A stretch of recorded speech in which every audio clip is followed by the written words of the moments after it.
আসসালামু আলাইকুম ভিউয়ার্স, আপনারা মেবি অবগত আছেন আমরা গতকাল একটা ভিডিও দিয়েছিলাম সবুজ মেলা নার্সারি, যেটা মুরাদপুর ফ্লাইওভার নিচে যে বাড়িটা দিয়েছি ওনার গাছগুলো ওনাকে দেখাই, যেহেতু আমরা একটা ভিডিও করে বলেছিলাম।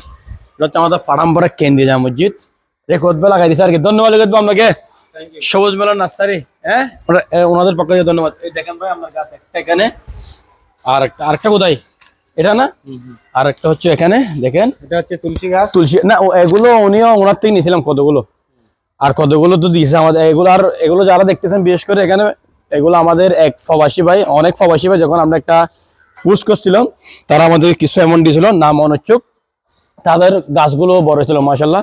আর কিছু একটা পার্সোনাল এমন দিয়েছিল আমাদের বারেক আঙ্কেল দিয়েছিল। তো আমরা ফুসদার হাট থেকে এখানে অনেকগুলো লাগাইছিলাম আর কি। আর ওনার এখানে আজকে দেখেন আপনার এখানে একটা আছে এখানে, আরগুলো হচ্ছে এদিকে আসো, এদিকে দেখাই। এগুলো কিন্তু সবুজ মেলা নার্সারি থেকে কয়েকটা নিয়েছিলাম এখানে। তারপর যেগুলো দিয়েছিলেন এখানে বাদাম গাছ, তারপর হচ্ছে নিম গাছ এখানে দেখাও, যেহেতু ভাইয়া দিয়েছিলেন আমার সহকারে আপনার জিনিসগুলো দেখাচ্ছে আর কি। এটা একটু দেখাও, আমাদের ফারামপাড়া কেন্দ্রীয় জামা মসজিদ দেখেন এখানে। আর এটা এখানে একটু দেখাও, ঠিক আছে ভাই? এটা না একটা, এটা হচ্ছে জলপাই গাছ। আর এটা হচ্ছে জাম গাছ, এটা পেয়ারা একটু দিকে সবাই কষ্ট করে, বাদাম গাছ।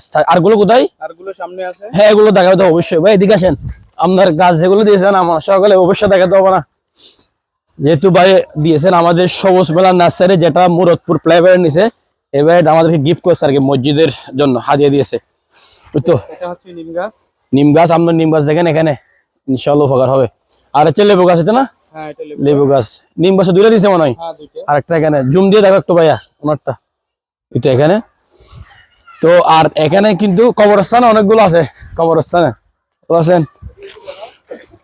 এদিকে দেখো লেখত ভাই। হ্যাঁ, ফুদু আর ফাদু হচ্ছে নেগা ঢালো, অর্থাৎ সবুজ বনায়নের দিকে চোখ নিক্ষেপ করো, তাহলে তোমার চক্ষু শীতল হবে। যত তুমি সবুজ বনায়নের দিকে দেখবা, তাকাবে, তত তোমার চোখের পাওয়ার বৃদ্ধি পাবে। ধন্যবাদ লেখত ভাই। আরো বলেন, কিছু বলেন। এবং সাথে সাথে বলতেছি, আপনারা শুধু দেখলেই হবে না, আপনাকে আজকে 2026 সাল থেকে শপথ দিতে হবে, আমিও একটা গাছ লাগাবো কালকের থেকে। তাহলে এটা সদকা জারিয়া। আপনি মারা যাবেন কিন্তু এই গাছের তলায় যে বসবে, এই বৃক্ষের ফল যে খাবে, আপনার উপর তেমনি ভাবে আমলনামা বর্জিত হতে থাকবে। আসসালামু আলাইকুম। সুবহানাল্লাহ, ধন্যবাদ লেখত ভাইকে। তো আমরা এদিকে কয়েকটা আছে, এগুলো দেখাই।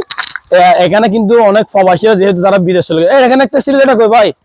লেখত ভাই এখানে একটা ছিল তো মনে হয়, এটা কই কেটে ফেলছে মনে হয়। এখানে একটা ছিল তো কাঁঠাল গাছ, ওই কি গাছ ছিল তো? না, ওটা মারা গেছে। আচ্ছা, এটা মারা গেছে। আর একটা বড় হয়েছে এখানে না, যে এগুলো আমাদের এক প্রবাসী ভাই দিছিল তো আগে। এখানে দেখেন আমরা পার্সোনাল যেগুলো ভিডিও করছিলাম, প্রবাসী ভাই দিয়েছিলেন। এই তো এটা একটা বড় হয়েছে দেখেন, মাশাআল্লাহ। এটা দেখেন, এটা মেবি আমি বিদেশ যাওয়ার আগে লাগাইছিলাম। এটা দেখেন মাশাআল্লাহ, দেখা কত বড়। এটা মেবি 2 বছরের উপর হবে, তখন এখানে এগুলো দেয় নাই। তো এগুলো আমাদের এক প্রবাসী ভাই দিছিল আর কি। আমরা যখন মেসেঞ্জারে পোস্ট করছিলাম, আমাদেরকে অ্যামাউন্ট দিয়েছিলাম, আমরা নিয়ে আসছিলাম। তো এখানে কবরস্থানে অনেক আছে, তো এখানে অনেক আছে মাশাআল্লাহ। আপনারা সবসময় এরকম মানবিক কাজ থাকবেন। আমি যেতুরের মধ্যে থাকবো ইনশাল্লাহ। কোনো কিছু ডোনেট প্রয়োজন হলে আমি আমার নাইম ভাই, আমার এই ফেসবুকের মধ্যে আমরা একটা থাকবো, নাইম অফিসিয়াল, এটা আমার ইউটিউব চ্যানেল আছে, সাবস্ক্রাইব করে দিবেন। আমার সাথে থাকবেন সবসময় ইনশাল্লাহ। আমরা আছি, আমার সাথে আজকে যে ভিডিও করেছে আমি দেখাই। হ্যাঁ, এইটো তো ঠিক আছে। আজকে আমরা এখানে শেষ করতেছি, এখান থেকে ওয়ালাইকুম আসসালাম, বিদায় নিচ্ছি। ভালো থাকবেন, সুস্থ থাকবেন। আস্তাগফিরুল্লাহ, আল্লাহ হাফেজ।